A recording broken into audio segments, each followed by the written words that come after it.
Ito yung request na hinding-hindi mo matatanggihan kapag sinabi ng anak mo. Yung napadaan lang kami dito tapos ang sabi nung dalawa, "Mommy, Daddy, nagugutom na kami."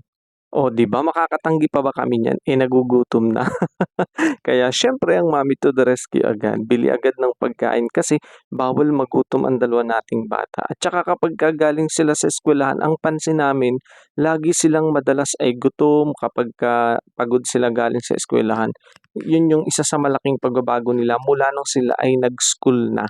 Pero dati talaga namang pahirapan kami na pakainin yang dalawang yan, napakapihikan. Iba pala kapag nag-i-school na ang mga bata halos lumalakas na talaga silang kumain. Kaya ngayon kung napapansin namin, iba na talaga sila, malaki na ang ipinagbago. Tumaba na rin, lumusog na, nagkalaman-laman na sila kumpara dati na talaga namang halos ay ang payat nilang dalawa. Kaya yun, maigi rin na nag-aaral na sila kasi lumalakas na din silang kumain. Bali napadaan lang kami dito para mag-balance kung may sweldo na at wala nang ang budget, yun pala ay mapupunta kami sa kagastusan.